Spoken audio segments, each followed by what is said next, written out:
పత్రిక తీతుకు రాసిన పత్రికలోకి రండి. దేవుడు ఏర్పరచుకొనిన వారి విశ్వాసము నిమిత్తమును నిత్య జీవమును గూర్చిన నిరీక్షణతో కూడిన భక్తికి ఆధారమగు సత్య విషయమైన అనుభవ జ్ఞానము నిమిత్తమును దేవుని దాసుడును రాను రాను పవర్ పెరగట్లా. అక్కడేమన్నాడు? నిత్య జీవమును గూర్చిన అన్నాడు. ఇక్కడేమంటున్నాడు? దేవుడు ఏర్పరచుకొనిన వారి విశ్వాసము నిమిత్తం. మేము ఊరికినే పాదిర్లం కాదు, ఇక్కడ పాస్టర్లో నాయకులుగా లేవు. మీ విశ్వాసము నిమిత్తం ప్రభువు మమ్మల్ని ఇక్కడ పెట్టాడు. ఆమెన్. దేవుడు ఏర్పరచుకొనిన వారి మందిరం ఎగ్గొండి. నా జోలు నీకెందుకు? నేను రానంటున్నానా? నేను దాసుడను. దేవునికి స్తోత్రం. టైం లేదులే, రండి. 1 గంట అనుకున్నాం, 1:30 అయింది. ఫిలోమోను పత్రికలోనికి రండి.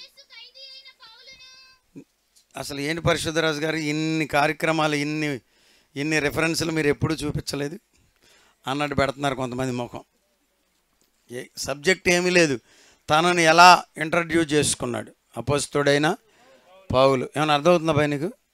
నీకు కూడా అర్థమవుతుందా?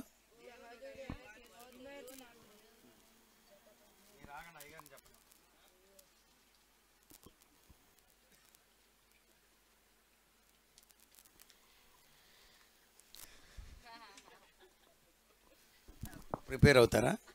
ఈలోపు అవ్వండి, నేను చెప్తాను. నా ఉద్దేశం నేను చెప్తాను. ఇక్కడ ఆల్రెడీ పౌలును లోన పడేశారు. ఎక్కడ? ప్రిజన్లో, జైల్లో పెట్టారు. అక్కడే ఒనేసిముకు సువార్త చెప్పి ఒనేసిమును ప్రభు కొరకు కన్నాడు. బంధకములలో నేను కనిన నా కుమారుడు అంటాడుగా ఒనేసిమును గురించి 13వ వచనంలో. అతడు నేను సువార్త కొరకు బంధకములలో ఉండగా, కాదు బంధకములలో నేను కన్న కుమారుడని ఎక్కడ ఉంది? 10వ వచనం. నా బంధకములలో నేను కనిన నా కుమారుడు అంటే నేను దేవుని పనిలో మిమ్మల్ని ఏం చేశాడు? ఖైదీగా చేశాడు. మీరెవరు చెప్పండి? You are present for Christ sake. మీరు క్రీస్తు కొరకు ఖైదీలు అయిపోయారు. మీరు క్రీస్తు కొరకు బంధించబడ్డారు.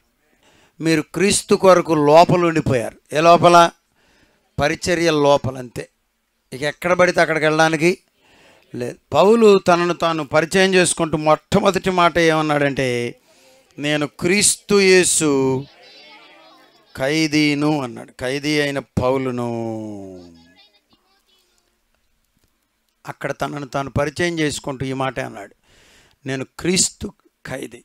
క్రీస్తు ఖైదీ, పండు ప్రేమ కుమార్. అది కాదు ఇక్కడ సబ్జెక్ట్. మీరు కూడా సబ్జెక్టే. మీరెవరు చెప్పండి? క్రీస్తు కొరకు ఖైదీలే. రావా ఇక అక్కడి నుంచే? ఇక ఆ మీటింగుల్లోనే ఉంటావా అన్నారనుకో. అవునయ్యా, ఆయన నన్ను తన ప్రేమతో ఇక్కడ కట్టి పడేశాడు. కనబడకపోవచ్చు మన తాళ్ళు, కానీ ప్రేమ తాళ్లతో ప్రభువు మనల్ని ఇక్కడ బంధించాడు. తన మాటతో మనల్ని సంధించాడు. ఆమేన్, హల్లెలూయా. మీలో మీకు వెళ్ళాలని ఉంటుంది. ఇదిగో వచ్చేస్తున్నా. ఒకవేళ వెళ్ళినా మళ్ళా వచ్చేస్తున్నారంటే ఏంటి సంగతులు? ఇక్కడ మిమ్మల్ని కట్టేశారంతే. స్తోత్రం. ఆమేన్. ఇక ప్రభు కొరకు ఓర్చుకోవడమే తప్ప ఇంకా ఏమీ లేదు. ఎందుకని? ప్రభు ప్రేమ మనలను బలవంతము చేయుచున్నది. నిన్న ఏదో ఫేస్బుక్లో ఒక చిన్న క్లిప్పింగ్ వచ్చింది, అమెరికన్ బుక్లో వచ్చింది. అదొక చిన్న ఆట. రాత్రి ఎవరికి చెప్పాను, అందరిని వరుసలో పెట్టారు అయ్యగారు. అందరిని వరుసలో పెట్టి ఇదిగో ఈ పిక్కల దగ్గర రబ్బర్ బ్యాండ్లు వేశారు. ఆట ఏంటో తెలుసా? రబ్బర్ బ్యాండ్ వేసి వెనుకున్నవాడు లాగి వదలాలి. వీడి నోట్లో బోర పెట్టారు.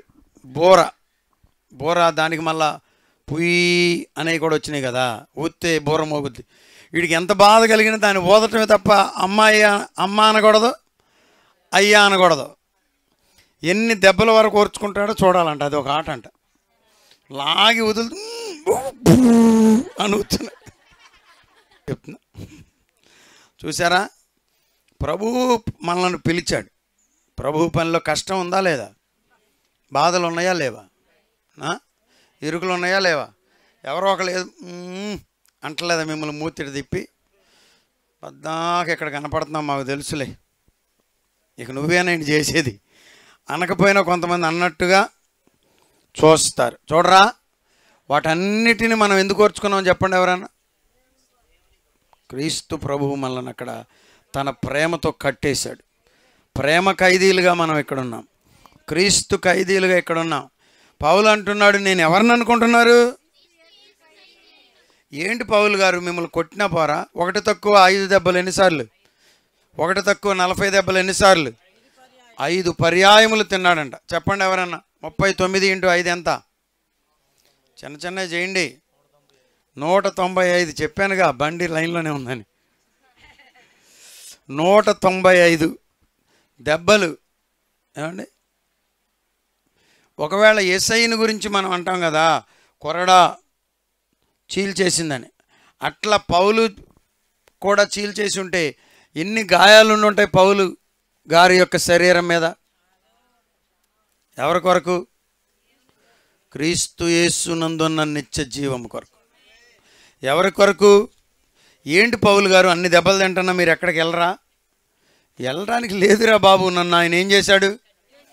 కట్టేశాడు. మీరు ఇక్కడ ఉన్నారే, మిమ్మల్ని అందరినీ ప్రభువు తన ప్రేమతో బంధించాడు. ఆమేన్. సంధించాడు.